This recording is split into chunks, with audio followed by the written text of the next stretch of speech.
Bernoulli प्रमेय आपको समझ में आई। जब कोई असंपीड्य और अस्यान द्रव धारा रेखी प्रवाह में बहता है तो उसके मार्ग के प्रत्येक बिंदु पर एकांक आयतन की कुल ऊर्जा नियत रहती है। ठीक, यही आपको लिखा है। देखो, एक ये असमान क्षेत्रफल की नली है,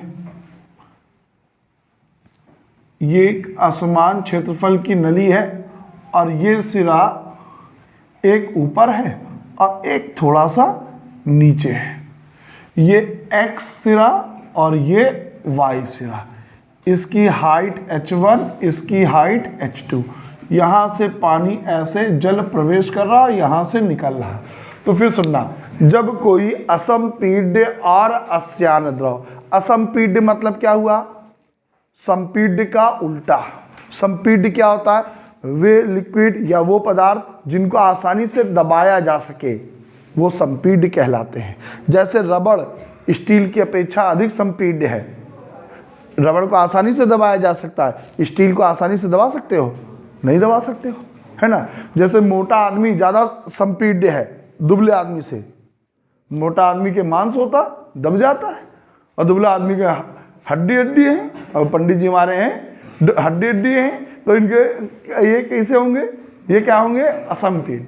ठीक, तो संपीड्य मतलब जो आसानी से दब जाए और असंपीड्य मतलब जो आसानी से ना दबे। ठीक, अस्यान मतलब गाढ़ा, अस्यान मतलब पतला।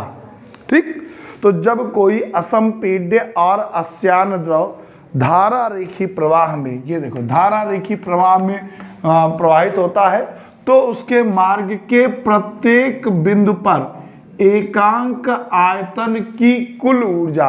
अब यहाँ पर एकांक आयतन की कुल ऊर्जा मतलब 3 प्रकार की ऊर्जा होती हैं। कौन कौन सी? दाब ऊर्जा, गतिज ऊर्जा और स्थितिज ऊर्जा। ठीक, दाब ऊर्जा, गतिज ऊर्जा और स्थितिज ऊर्जा क्या मान नियत रहता है, मतलब ये नियतांक है। ठीक, हमें यही सिद्ध करनी है। बर्नौली की प्रमेय इसी को बोलते हैं, बर्नौली ने बताया था। परिभाषा याद करना और मेरे साथ एक बार सुनाना। जब कोई असंपीड्य और अस्यान द्रव धारा रेखी प्रवाह में प्रवाहित होता है तो उसके मार्ग के प्रत्येक बिंदु पर एकांक आयतन की कुल ऊर्जा नियत रहती है। याद हुआ? ठीक, मैं बोल रहा हूं, मेरे साथ सब लोग बोलना, मगर धीमे से बोलना कि यदि कोई असंपीड्य और अस्यान द्रव धारा रेखी प्रवाह में प्रवाहित होता है तो मार्ग के प्रत्येक बिंदु पर एकांक आयतन की कुल ऊर्जा नियत रहती। पक्का? Very good. अब हम लोग इसको, ये फार्मूला आया कैसे ये सुन। P दाब ऊर्जा, हाफ रो वी स्क्वायर गतिज ऊर्जा और रो जी एच स्थितिज ऊर्जा कहलाती है। ठीक, अब इसकी लैंग्वेज सुनो और याद करना एक बार में। माना एक असमान क्षेत्रफल की नली दिख रही, एक चौड़ा सिरा एक पतला असमान है। एक असमान क्षेत्रफल की नली x और y है जिसकी पृथ्वी तल से ऊंचाई क्रमशः h1 और h2 है। x सिरे से जल प्रवेश करता है और y सिरे से निकलता है। x सिरे पर पानी का दाब या जल का दाब, द्रव का दाब, बल्कि जल भी नहीं कहा, द्रव कहा जाए कि जल थोड़ा पानी हो, कोई भी लिक्विड हो। द्रव का दाब P1, नली का क्षेत्रफल A1, द्रव का वेग V1 है। जबकि निकलने वाले द्रव का दाब P2, नली का क्षेत्रफल A2 और द्रव का वेग V2 है। ठीक, और द्रव का घनत्व रो है, द्रव का घनत्व रो है। ठीक, फिर सुनना।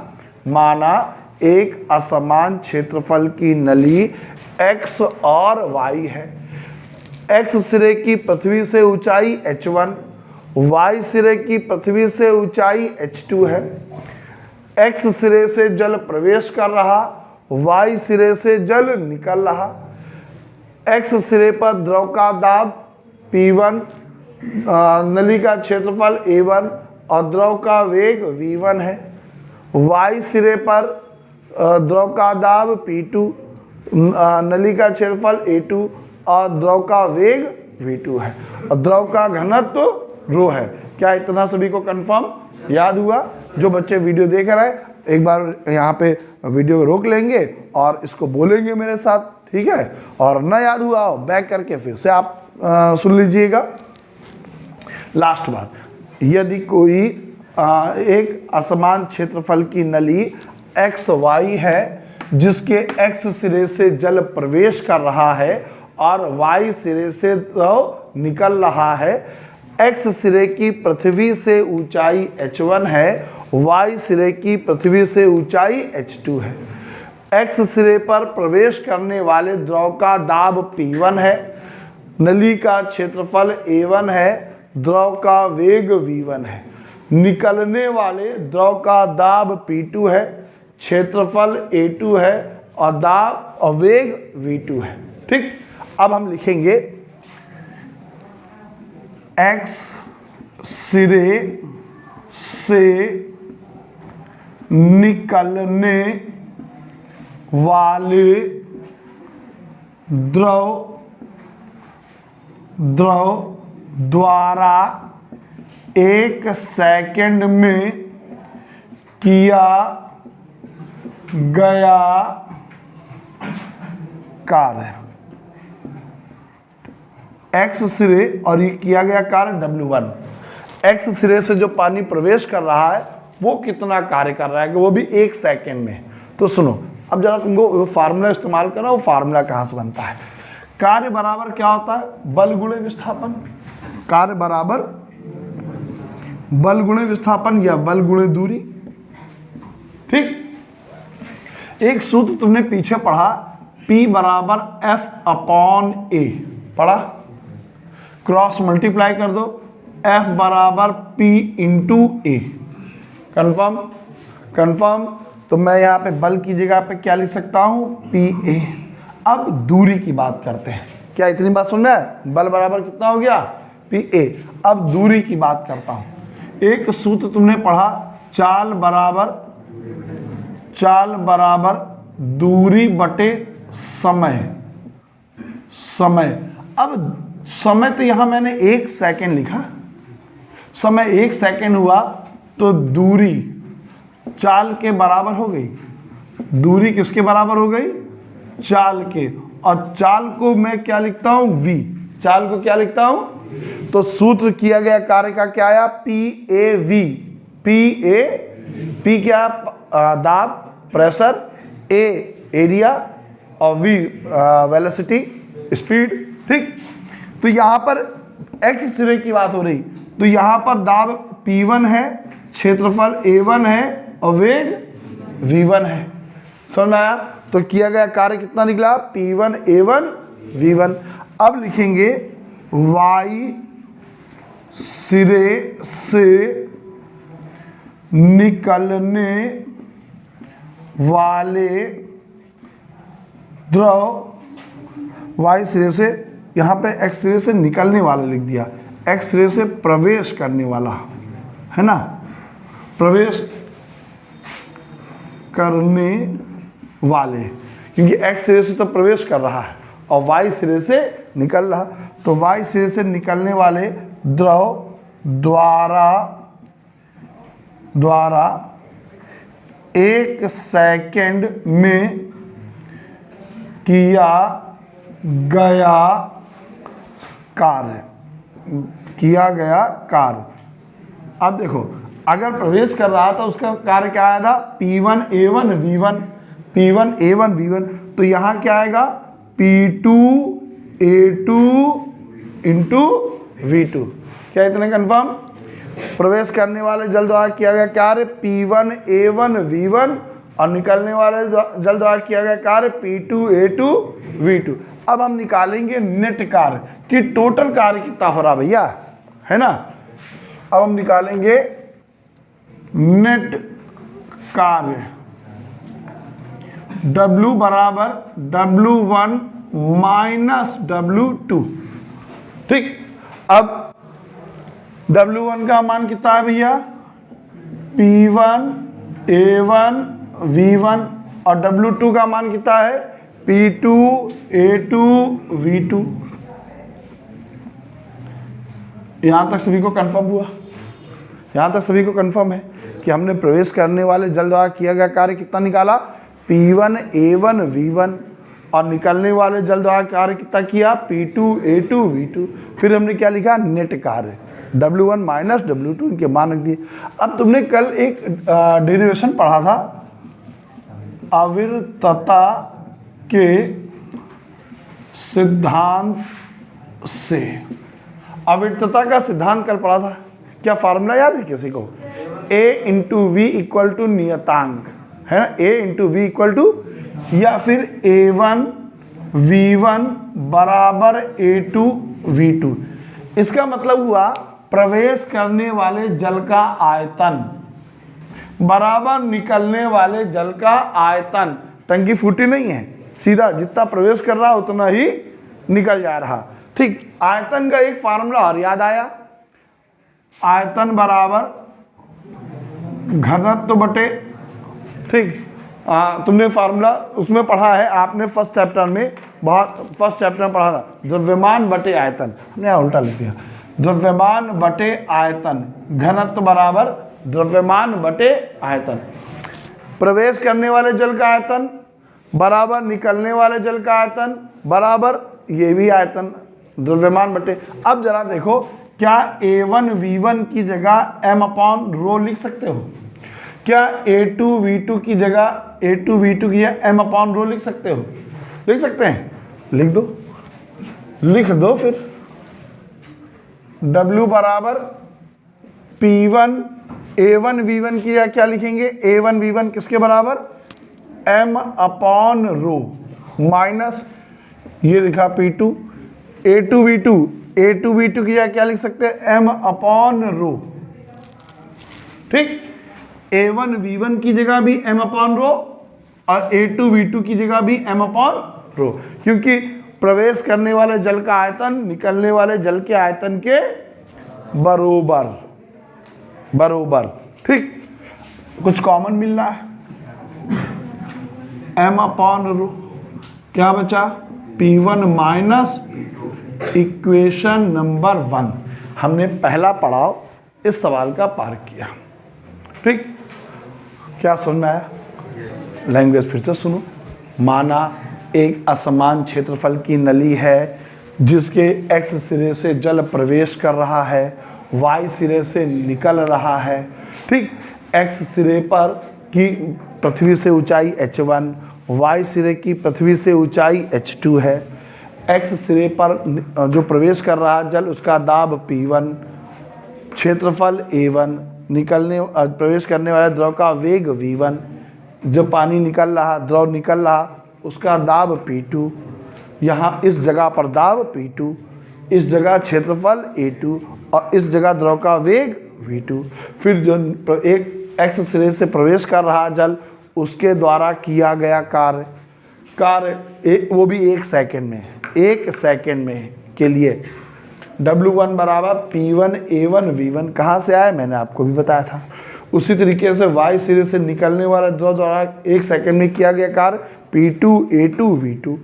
फिर निकालेंगे नेट कार्य W1 माइनस W2। W1 का मान ये निकाला, W2 का मान ये निकाला, वैल्यू रख दी। अब अविरतता का सिद्धांत याद आया कि जो जल प्रवेश करेगा और जो जल निकलेगा दोनों के आयतन बराबर होंगे। A1 V1 बराबर A2 V2। आयतन का एक फार्मूला और याद आया, द्रव्यमान बटे घनत्व, द्रव्यमान बटे, तो A1 V1 की जगह m अपॉन रो लिख दिया, A2 V2 की जगह m अपॉन रो लिख दिया। अब यहाँ से m अपॉन रो कॉमन ले लिया। ठीक, अब देखो जल यहाँ से प्रवेश कर रहा है, यहाँ निकल रहा है। कल मैंने आपको बताया था कि जब नदी मैदानी इलाकों में देखो बहुत तेज़ी से स्पीड कम हो जाती है, पहाड़ी इलाकों में जो है वो नदी की स्पीड ज़्यादा रहती है। पता क्यों? हम मैदानी इलाकों में जब आती है नदी तो वो चौड़ी हो जाती है। जब नली चौड़ी होगी, नदी चौड़ी होगी, स्पीड कम हो जाएगी। नली पतली होगी, नदी पतली होगी, स्पीड ज़्यादा हो जाएगी। तो यहाँ पर पानी की स्पीड कम, यहाँ पर पानी की स्पीड दो वजह से। एक तो नोजल ये पतला है, दूसरा ये नीचे भी है, ऊपर से आ रही गंगा जी एकदम हर हर आते है ना, ऊपर से आएंगी, क्या होगा? आप लोग कभी कभी नहाए होंगे, कभी मौका मिला हो आपको हरिद्वार जाने का, तो आपने देखा होगा वहाँ पानी का फ्लो बहुत तेज है, ऊपर से ही सीधा ढाल से आती है, इतना तेज है। कभी कभी आप अगर लोटा लेके ना रहे तो लोटा बह गया, है ना, तुम ना बहो इसलिए लोटा से इस्तेमाल करते हो, और अपने राजघाट मेहंदी घाट पे ऐसा नहीं होता है। तो ये पानी ऊपर से जब नीचे आ रहा है, स्पीड ज़्यादा, उसके कारण, दूसरा पतला है। अब स्पीड ज़्यादा होगी, वेग ज़्यादा होगा, तो क्या गतिज ऊर्जा ज़्यादा नहीं होगी? होगी। कहाँ ज़्यादा होगी? यहाँ या यहाँ? यहाँ, क्योंकि यहाँ स्पीड ज़्यादा है। जहाँ स्पीड ज़्यादा, वेग ज़्यादा, वहाँ गतिज ऊर्जा भी। जहाँ स्पीड कम, वेग कम, वहाँ गतिज ऊर्जा कम। अब कितनी स्पीड ज़्यादा ये निकालना हमको, कि यहाँ से जो पानी प्रवेश किया था और यहाँ निकला कितनी ज़्यादा हो गई। तो अब हम लिखेंगे गतिज ऊर्जा में वृद्धि। गतिज ऊर्जा में वृद्धि, ज़्यादा वाले से कम वाला घटाओ, हमेशा ज़्यादा वाले से कम वाला घटाया जाता है ना। तो ज़्यादा वाले से कम वाला घटाया जाएगा। तो अब देखो यहाँ की गतिज ऊर्जा हाफ एम v2 स्क्वायर, क्योंकि यहाँ स्पीड कितनी है v2, और minus half M v1 square. ठीक, यहाँ स्पीड ज़्यादा, यहाँ स्पीड कम, m का मान तो इक्वल होगा, तो m कॉमन ले लो, 1/2 m कॉमन ले लिया, क्या बचा? v2 square minus v1 square. ठीक, कंफर्म। अच्छा, अब एक ऊर्जा की और यहाँ पे बात की जाएगी। जब गतिज ऊर्जा की बात हो रही, स्पीड बढ़ रही, तो स्थितिज ऊर्जा की भी बात होगी। तुम्हें मालूम है कि जहाँ पे स्पीड ज़्यादा वहाँ गतिज ऊर्जा ज़्यादा, और जहाँ स्पीड कम वहाँ स्थितिज ऊर्जा ज़्यादा। वहाँ पर, अब यहाँ पर स्पीड ज़्यादा थी, गतिज ऊर्जा ज़्यादा थी, और यहाँ स्पीड कम है, तो बताओ स्थितिज ऊर्जा यहाँ ज़्यादा होगी या यहाँ ऊपर? ठीक, दूसरी बात सिंपल से याद रखना, गतिज ऊर्जा कतई पक्की दुश्मन है स्थितिज ऊर्जा की, और स्थितिज ऊर्जा पक्की। ठीक, एक चीज़ घटेगी तो दूसरी बढ़ेगी, एक चीज़ एक साथ दोनों नहीं हो सकती, कि किसी में स्थितिज ऊर्जा भी हो, गतिज ऊर्जा भी हो, एक ही होगा, रुका होगा या चल रहा होगा पिंड। ठीक, तो यहाँ पर स्थितिज ऊर्जा कम, यहाँ पर स्थितिज ऊर्जा ज़्यादा, और गतिज ऊर्जा में क्या बताया? यहाँ ज़्यादा, यहाँ कम। तो अब स्थितिज ऊर्जा में यहाँ ज़्यादा है स्थितिज ऊर्जा, यहाँ स्थितिज ऊर्जा कम, तो स्थितिज ऊर्जा में कमी हुई नहीं हुई? यहाँ स्थितिज ऊर्जा, पानी की स्पीड कम है, ज़्यादा हो गई, यहाँ की स्पीड ज़्यादा हो गई, स्थितिज ऊर्जा कम हो गई। कितनी कमी हो गई ये निकालना है। तो क्या करो, ज़्यादा वाले से कम वाला घटा दो। तो अब हम लिखेंगे स्थितिज ऊर्जा में कमी, स्थितिज ऊर्जा में कमी। तो स्थितिज ऊर्जा का सूत्र याद है, mgh। तो यहाँ पर m का मान तो बराबर है, g का मान भी बराबर है, h1 माइनस mgh2, कॉमन मिल रहा है कुछ, mgh1 minus h2, h1 minus h2। समझ में आया?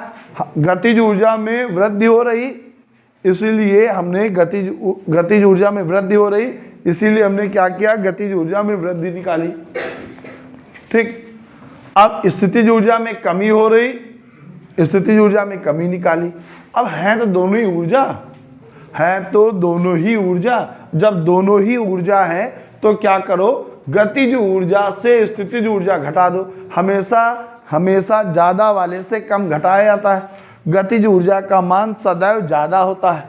ठीक, जगह नहीं रहेगा, इधर देख लो जरा, लिखेंगे यहां पे आ रहा है ऊर्जा, नेट ऊर्जा, नेट ऊर्जा। ठीक, तो गतिज ऊर्जा का मान ज्यादा है, स्थितिज ऊर्जा का मान कम है, तो गतिज ऊर्जा से स्थितिज ऊर्जा घटा दी जाती है। या इधर रहने दो, लिखने की बजाय जल्दी से जो बच्चे वीडियो देख रहे हैं क्वेश्चन नोट करना है तो यहाँ पे रोक करके, मैं अभी बोर्ड साफ कर रहा हूँ इसलिए वीडियो को रोक लेना और नोट कर लेना, फिर आगे समझना भाई। ठीक, तो ज़रा वीडियो को रोक करके आप नोट कर लें और फिर इसके आगे बताऊं। जब गतिज ऊर्जा निकाली, स्थितिज ऊर्जा निकाली, अब हम निकालेंगे नेट ऊर्जा। नेट निकालना यहाँ भी घटाएंगे। क्या यहाँ तक सभी को सब कन्फर्म, सबको समझ आया? पक्का? चले अब इसके आगे फिर समझें, इसके आगे समझिए।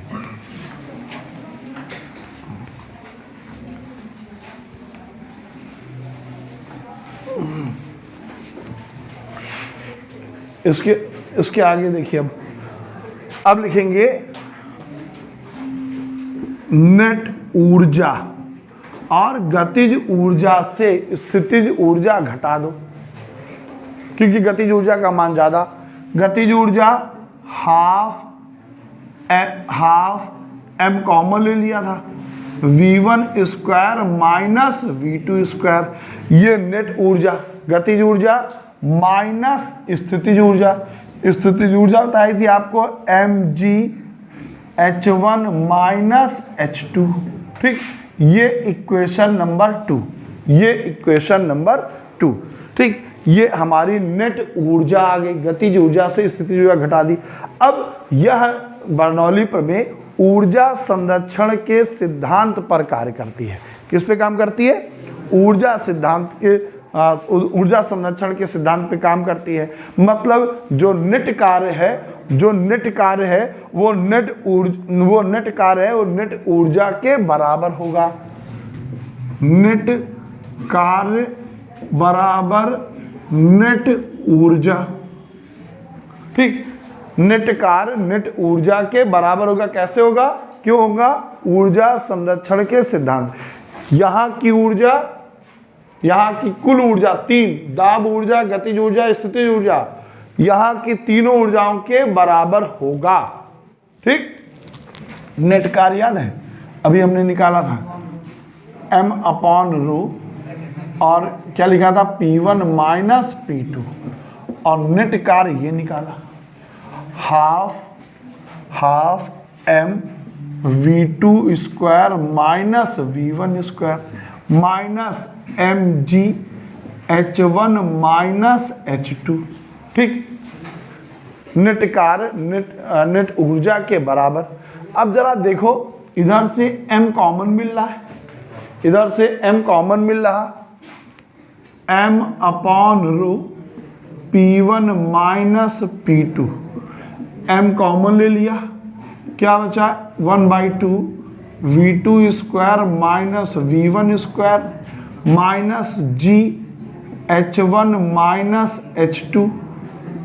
ठीक, और ये m कैंसिल आउट कर दिया। अब ये अपॉन में बटे में लिखा है। अब यहाँ पे फिजिक्स खत्म, अब यहाँ से मैथ शुरू। बस मैथ की इक्वेशन जैसे हल करते हैं वैसे मैथ की इक्वेशन हल कर रहे हैं। फिजिक्स तो खत्म, फिजिक्स जितनी बतानी थी, लॉजिक खत्म।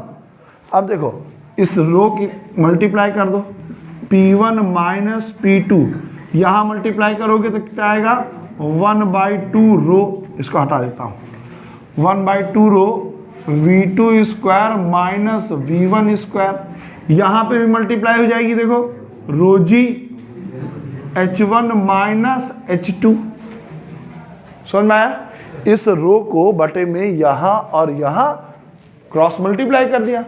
अब इस ब्रैकेट के अंदर इनकी मल्टीप्लाई करनी, P1 माइनस P2 बराबर हाफ रो मल्टीप्लाई यहाँ पे करो v2 square minus half rho v1 square rho g h1 minus minus plus rho g h2, ठीक, रो जी h2। अब क्या करो, 1 वाले सब एक तरफ ले आओ आगे, और 2 वाले जितने भी पद हैं वो सब बराबर के उधर ले जाओ, ठीक।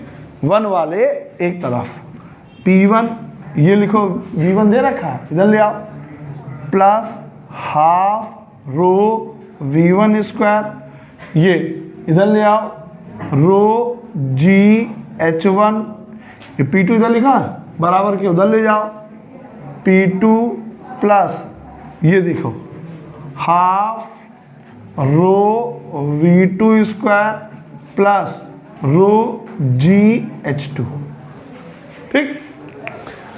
इधर की दाब ऊर्जा, गतिज ऊर्जा, स्थितिज ऊर्जा किसके बराबर, निकलने वाले द्रव के दाब ऊर्जा, गतिज ऊर्जा, स्थितिज ऊर्जा के, ठीक। जब इधर का मान इधर के मान के बराबर है तो मैं कह सकता हूं मान नियत है।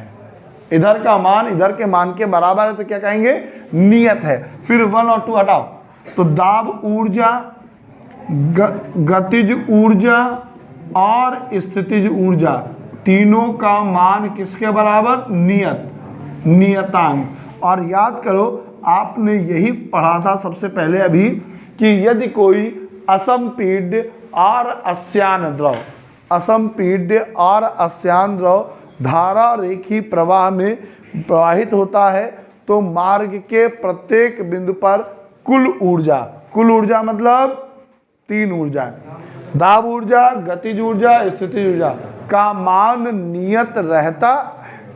क्या कंफर्म हुआ? सभी को आसान लगी है ना? सभी का मान जो है रख देंगे। अच्छा, इसके बाद अगर हमको दाब शीर्ष, एक और चीज होती है दाब शीर्ष, वेग शीर्ष, गुरुत्वीय शीर्ष, हाफ रोजी से भाग कर दो, ठीक है। रोजी से, हाफ रोजी नहीं, रोजी से भाग कर दो। इसमें जब रोजी से भाग करोगे जो आएगा वो दाब शीर्ष, यहाँ जो आएगा वो वेग शीर्ष, यहाँ जो आएगा वो गुरुत्वीय शीर्ष हो जाएगा। ठीक, सभी को याद हुआ? जो बच्चे वीडियो देख रहे हैं, अगर आपको एक बार ना समझ में आया हो, आप फिर इसको रिवाइंड करें और फिर पुनः देखिए, आपको समझ में आएगा।